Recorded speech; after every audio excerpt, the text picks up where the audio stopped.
Good morning, family, and welcome to today's Lessons for Life. Today is Saturday, November 1st, 2008, and today we're reading in Genesis chapter 33, and we see actually Jacob and Esau, they come together, and they embrace, they hug, and they kiss, and first thing we learn is that the things that was done before from, remember, their mother, Rebecca had sent Jacob away because Esau was so furious with him and wanted to kill him, and she was hoping that the time separated would help him to pacify his anger against Jacob, and that actually worked. Like we learned before, that time does certainly heal all wounds. And then we also saw how Jacob in the previous chapter had sent some gifts ahead to Esau, and the combination of both these things worked because eventually Esau did take the gifts, even though he didn't want to at first. But as far as the rest of this chapter, it was really something I saw that I believe many people probably just look over, and I looked over it, when I read this before.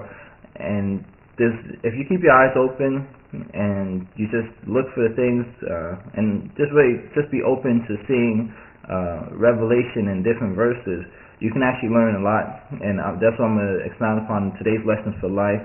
There was a verse, it's just talking because now Jacob and Esau are together, and they're actually going to start heading back together, but Jacob tells Esau to go ahead because Jacob actually has the young children with him, and he has his flock with the young as well too, and he says if they move too fast, then the flock will actually die, all the flock will die.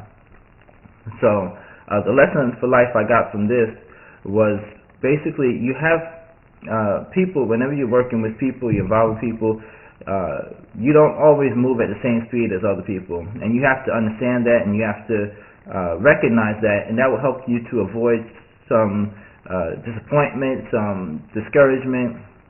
And just like how Jacob recognized that, he's traveling with the flock, so he can't move quite as fast, because if he does, they can all die. And in your own life, when you're dealing with people, not everyone is motivated like you are. Not everyone sees what you see, and they won't all move at the same speed that you are. So you just have to recognize and really appreciate that everyone is different, and that will help you to avoid your discouragement or your disappointment. And if you can appreciate that, I'm going to use it in an example in my own business, which a lot of times I can relate it to business, and this is how we can see how we can use this Lessons for Life. When I first started Samson's, I was really focused on doing websites and doing things of that nature and introducing that to the funeral homes.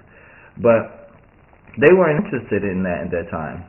That was a little bit too fast for them. That was moving ahead of the speed that they were at that time. And I could have gotten myself discouraged or disappointed and said, oh, they're not ready for this, and let's, then just move on to something else, go into a different business. But then the blessing that Samson's is to us, to our family, as well as to the families that we service, would not have come to fruition if I got disappointed at that point. But what I did was I recognized, okay, well, they're not at that level yet to do websites, but what can they do? What speed can I go to?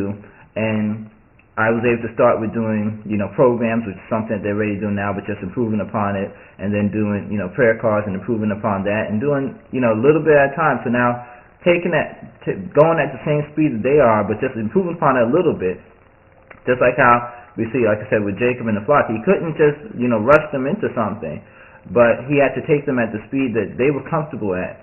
So, I started doing programs, prayer cards, and then, one thing led to another. Now I have people asking me, about doing websites and doing other stuff. And because of the relationship that I built with them, I actually have the freedom now to introduce stuff to them, and I do, that they're not even conscious. They don't even know about these things yet, and nobody else in the industry is doing it.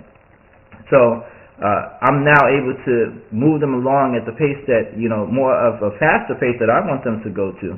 But it has to start from me actually recognizing and appreciating that they're not the same. They wasn't at the same pace or moving at the same level as I was trying to lead them. So just like Jacob had to recognize that his flock couldn't move at the same pace, and he had to move at a slower pace, you in your life, and whenever you're dealing with people and you have relationships, which is an everyday thing, you have to recognize that people don't always move at the same pace that you move, and then you can adjust yourself, but then you can also avoid disappointments. And if you can adjust yourself properly, then you can still benefit from that situation, just like how, as I used the example with Samson.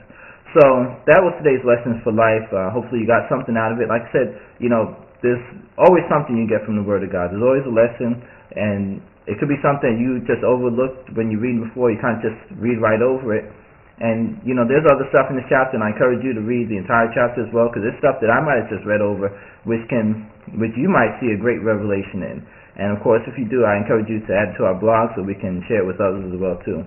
But continue to read the Word of God with me, and we can uncover these hidden little truths together, and create yourself a wonderfully blessed day today. Enjoy your day, and continue to keep your eyes open and look for the God's wisdom in even a little thing that you might see today. All right? We will talk again tomorrow.